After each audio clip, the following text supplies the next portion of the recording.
बिस्मिल्लाहिर्रहमानिर्रहीम। अस्सलाम वालेकुम। मोहम्मद नासिर से हाजिर हैं एपिसोड 46 सीजन 3 अर्तुल गाजी के शॉर्ट रिव्यू के साथ। एपिसोड के स्टार्ट में सिपाही बातूहान को ढूंढ रहे होते हैं, एक जगह उसको पकड़ लेते हैं।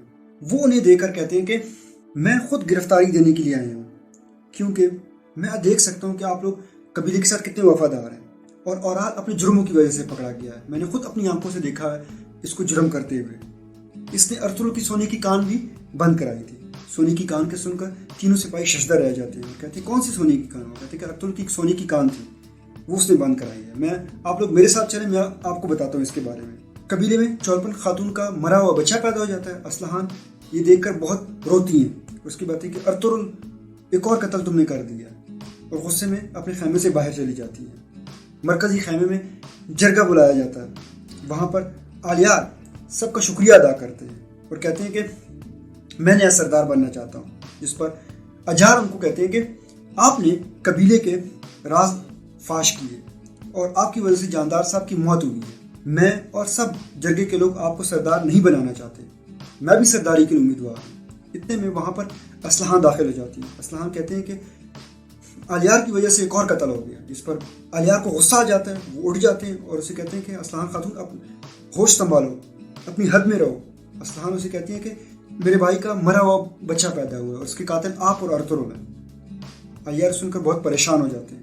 जरगे के लोगों से माजरत करते हैं और कहते हैं कि चूंकि एक मौत हो चुकी है, अब हमें ये जरगा किसी और दिन दोबारा बुलाना पड़ेगा, और जरगा खत्म कर दिया जाता है। हल्ली बाजार में अर्तुल और आल को बाहर ले आते हैं सजा के लिए। इतने में दो बजता है तो वसूलियस, लश्कारिस और पैतरस को बांध के लेके आ रहे होते हैं। काजी से कहते हैं कि मैं अब गवर्नर बन गया हूँ, तो मेरा भी फर्ज बनता है कि मैं अमन कायम रखूँ। इतने में वहाँ पे अमीर सादत भी अपने सिपाहियों के साथ आ जाते हैं। वो कहते हैं कि किसने ये सज़ा रुकवाई है, अभी तक सज़ा मिली क्यों नहीं?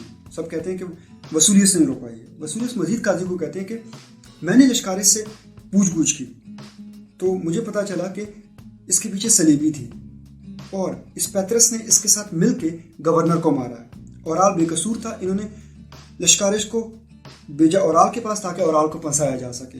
और ये पैतरस यहाँ पे एक ताजिर हसन बना हुआ था हल्दी बाजार में। अर्तुल इसको जानते भी हैं। अर्तुल कहते हैं कि वसूलियस साहब आपके पास कोई सबूत है? वसूलियस रजिस्टर देते हैं, जो कि पहले अमीर सादत पढ़ते हैं। उसके बाद कहते हैं हाँ ये तो वही रजिस्टर हैं। उसके बाद काजी साहब पढ़ते हैं तो उनको यकीन हो जाता है कि औराल बेकसूर है। वो कहते हैं कि औराल तो बेकसूर निकले इस मामले में। औराल भी हंसते हैं। वसूलियस मजीद कहते हैं कि मेरे पास एक गवाह भी है। वो हेलना को सामने बुलाते हैं। हेलना उसको देखकर पहचान जाती है कि इसने मुझ पर हमला किया था। हेलना उस पर हमला करती हैं तो वसूलियस को रोक लेते हैं। इतने में वसूलियस चुपके से अपना खंजर निकालते हैं और दोनों की गर्दन वहीं पे काट देते हैं। ये देखकर अर्तुल बिल्कुल शशदा रह जाते हैं। वसूलियस कहते हैं कि मेरे लिए मुकदमा खत्म हो चुका है, क्योंकि मैंने दोनों को सजा दे दी।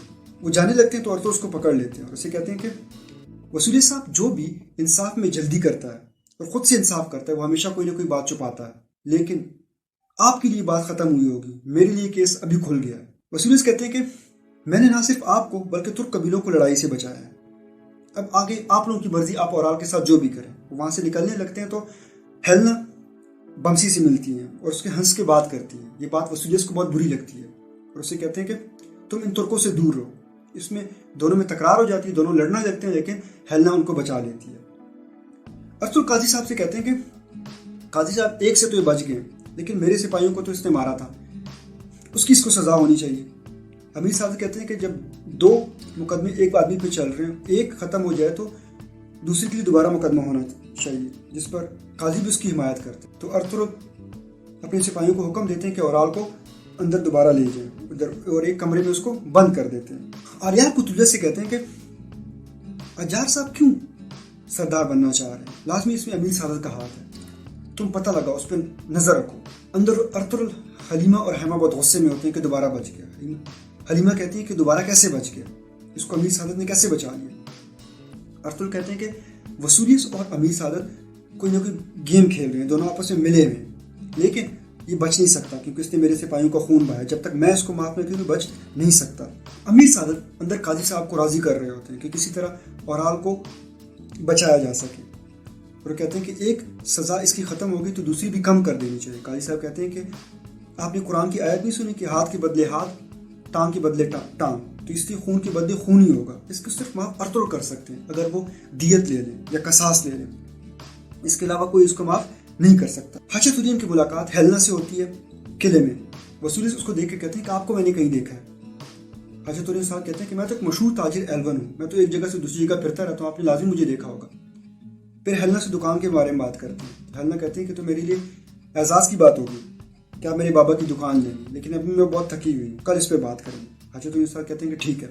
اسلحان کو پتہ چلتا ہے کہ اورال بچ گئے، جس پر وہ بہت خوش ہو جاتی ہیں اور آلیار کے پاس خیمے میں آتی ہیں۔ آلیار کو بتاتی ہیں کہ میرے بھائی ایک کیس سے بچ گئے ہیں اور اب تم سردار نہیں بن سکتے۔ آلیار غصے میں آ جاتے اور کہتے ہیں کہ میں کبھی بھی سرداری کے پیچھے نہیں گیا، بلکہ میں ہمیشہ انصاف کے ساتھ رہا ہوں۔ باتوہن ان 3 سپاہیوں کو سونے کی لالچ دے کر اپنے ساتھ ملا لیتے ہیں۔ ایک غار میں بیٹھے ہوتے ہیں، ان کو بھی پتہ چل جاتا ہے کہ اورال بچ گئے۔ باتوہن بھی غصے میں آتے ہیں اور کہتے ہیں کہ اس کو امیر سعادت نے دوبارہ بچا لیا۔ ایک سپاہی پوچھتے ہیں کہ اب آگے ہم کیا کریں گے؟ باتوہن اس کو کہتے ہیں کہ اب ہم دیکھیں گے کہ نیا سردار کون بنتا ہے، اس کے بعد ہی ہم آگے کی حکمت عملی تیار کریں گے۔ اسی پر قصے کا اختتام ہو جاتا ہے۔ والسلام۔